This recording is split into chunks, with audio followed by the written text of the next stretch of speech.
car thoughts situation. I've just been worshiping and listening, just, asking the Lord to speak to me. And, there's something that he kind of made clear to me. And he said, my people out there want to be healed from their afflictions. They want to be healed from the things that are bothering them in their lives. They want me to give them my fullness. They want me to give them my healing. They want me to give them all of these things, but they refuse to give me all of them. And I will not lie, this was prompted by a conversation I had with a friend, and workmate. I don't know, because I was just praying in my spirit about the situation, and God just revealed that sometimes he will not heal an affliction because your life is not completely given to him. And I was like, hey, but God, this is rough. I don't want to say that. And he says, no, it's not about what you want to say. It's about what you must say.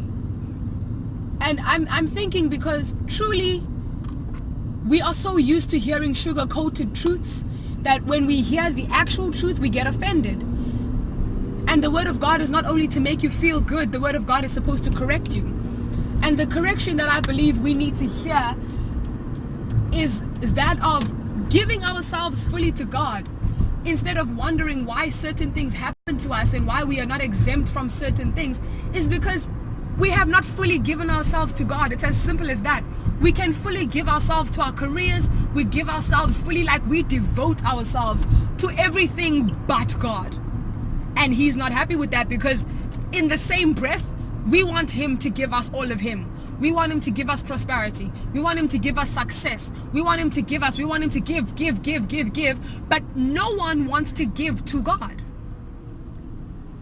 And he says, this is about reciprocity. This is not just about you getting, even though your selfish nature tells you it is. It's not. It's about giving to God. An exchange has to take place. Something easy that I just thought of that was preached one Sunday at church.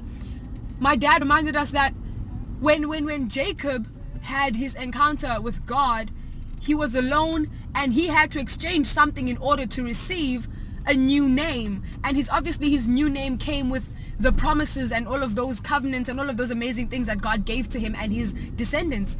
But he was never the same again. He couldn't be the same because God broke his hip. It says that after that fight that he had and that struggle that he had with God, he ended up limping. He could never walk properly again because of that. And I realized, but we want to have an encounter with God, but we don't want to change for it.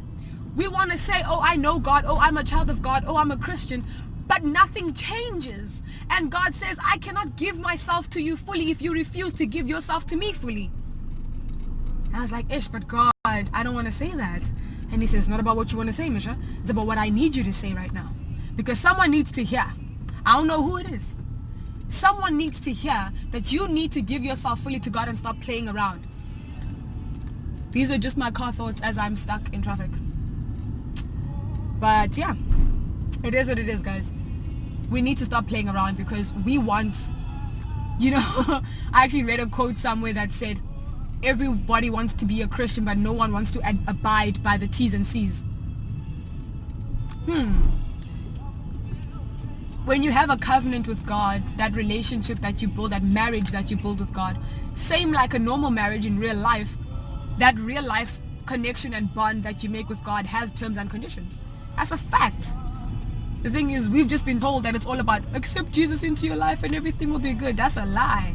There are terms and conditions attached with being a child of God. There are things you need to do and things you should not be doing as a child of God. But y'all don't want to hear that today. Y'all not trying to play that game with me because, let me stop.